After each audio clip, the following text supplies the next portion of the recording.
Okay, if I were to tell you that the women's national team for U.S. soccer just agreed to extend the contract they are in court now fighting as discriminatory, would you believe me?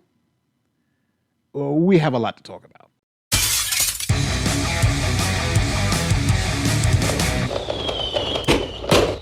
My name is Nathan Laurie. If you are new here, we talk about the law and the facts. If you're about that life, don't forget to like this video, share this video, and subscribe to the channel.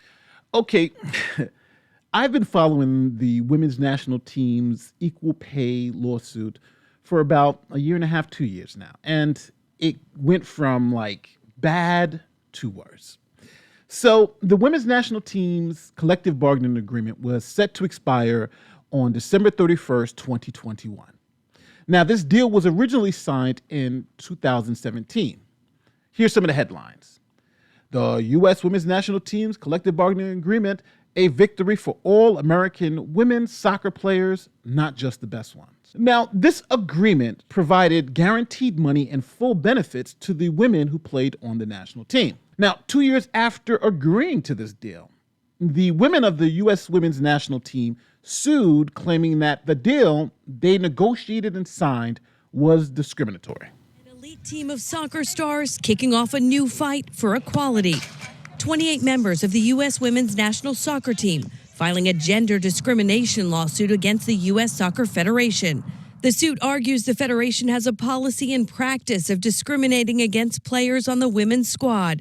It goes on to allege unequal pay and working conditions compared to the men's team, even though their performance has been superior to that of male players. Now, their claims were simple. One, that the men were being paid more than the women. You see, despite all the wins, I'm still paid less than men who do the same job that I do. For each trophy, of which there are many, and for each win, for each tie, and for each time that we play. Their second claim was that the men's rate of pay was more than the women. If they had to play more games to make more money because their rate of pay was lower. Say we made $100 in that year, we had to win 9 games to make $100. And the men made $90, but they had to win 3 games. So we still, yes, made more money, but we worked twice as hard. The women also claimed that by winning the Women's World Cup, which only offers $4 million to the winner, was essentially equal to winning the Men's World Cup, which offers $38 million to the winner. And that they should be paid as if they won the Men's World Cup, not if they won the Women's World Cup. The women's national team also believed the court should ignore all the employee benefits that they got and any guaranteed money that they got, and only focus on the bonuses they get for winning games and playing in the World Cup. And at the end of the day, their claim was simple, that if they were under the men's collective bargaining agreement, that they would have made more money. Now, a federal judge dismissed their lawsuit, claiming that their collective bargaining agreement was not discriminatory. See, at first, the judge took into account the multi-million dollars in guarantees the women got and their full benefits package. Here is what those guaranteed benefits were.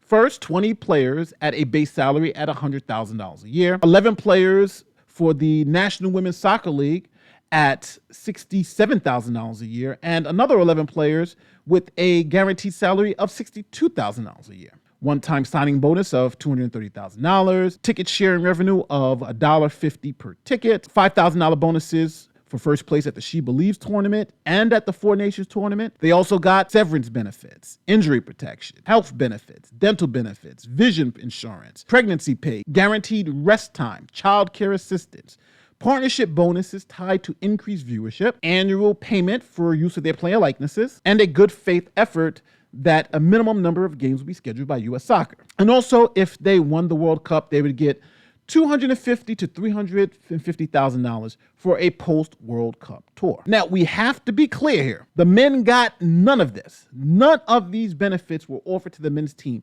These benefits, which are guaranteed, were exclusively offered and accepted by the women's team. So this judge took this multi-million-dollar compensation package and full benefits into account when determining if the women were being discriminated against or not. The court also crunched the numbers and found that the women's national team's rate of pay and total compensation were more than the men's team. And to the argument that the women's national team would have been paid more under the men's deal, well, the court went to great pains to show that the men's team would have also been paid more under the women's deal. It's crazy because they both signed bad deals for themselves. The women signed a bad deal for themselves, a guaranteed deal, and the men's team signed a bad deal for themselves. They weren't winning the World Cup. They should have asked for guaranteed money too. It's insane. And at the end of it, the court found out through depositions that the women rejected the men's deal, right? That pay structure, they rejected it. They said, we don't want that. We want guaranteed money. And now, 2 years later, when they filed this lawsuit, they saw that, hey, if we'd have took the men's deal or that pay structure, we would have gotten paid more. So we want now the court to give us that structure. That's not the way it works. So after the judge threw this out, the women appealed, claiming that the judge was wrong. Here's Megan Rapinoe explaining how the judge got it wrong. So what the judge said was that, first of all, we agreed to the deal and it turned out to be not as good. And so you can't just agree to something and then it doesn't turn out the way you like it or the way you want it. And so then you go back on it.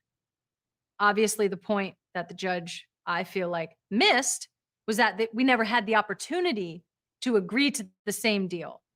So the men got to, do their negotiating on the top floor and we started in the parking lot. And then also what Judge Klausner said was over the course of, X amount of years, we actually made more money than the men. And which dollar for dollar, that is true, which is actually a testament to how successful we have been. Say we made $100 in that year, we had to win 9 games to make $100. And the men made $90, but they had to win 3 games. So we still, yes, made more money, but we worked twice as hard. Now, this is where we get our new information. See, so let's fast forward to 2021. The women's national team's deal was set to expire December 31st, 2021. This means that the women's national team would lose all of their benefits and guaranteed money. Remember, here it is. So in September 2021, the United States Soccer Federation offered the women and men's team the same contract, equal pay. So we don't have these issues anymore going forward. But a crazy thing happened. The women's national team rejected the equal pay deal just like they did in 2017. We don't want that deal, right? It's not good enough. Alex Morgan says U.S. Soccer's offer of equal pay at reduced level is not good enough. Now, why is that? Well, it's because if the women's team is making more than the men's team, equal pay means they make less and the men make more. But that doesn't sell well. If you're looking at it like, we've made more under a non-equal deal, so let's just continue on with the deal we got. Matter of fact, they went as far as to call it a PR stunt. U.S. women's national teams blast U.S. Soccer's identical contract offer as PR stunt. Equal pay fight continues. So let's think about where we're at. We're in September 2021. The clock is ticking, and the women's national team could possibly lose millions of dollars in guaranteed money and benefits, right? They lose all this if they don't continue the deal. But they've been offered an identical deal to the men. So what do? Do you extend the 2017 deal, the one that you're in court now calling discriminatory, or do you sign the deal for equal pay? Remember, they sued calling the 2017 deal discriminatory. They are going to court saying that deal is discrimination.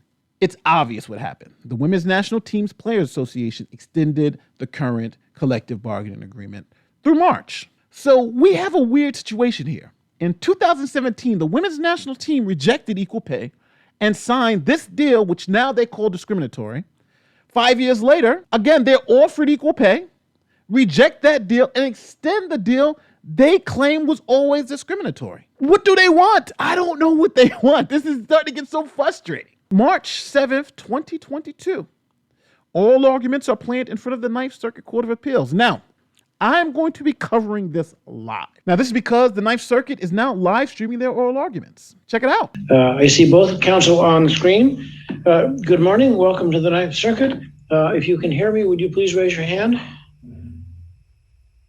So now you have a full update on the situation as it is now. Now, let me know in the comment section what you think. Now, I do read like 90% of the comments. I usually get the notification on my phone, and when they come up, I do read them. So go to town. But please don't be so mean. But now I'm going to say this. If you're still here and you're not subscribed, come on. You're killing me here. Just click the button. You know, it takes nothing to click the button. My name is Nate the Lawyer, and if you like this video, don't forget, like, share, subscribe, and I'm out of here. Peace.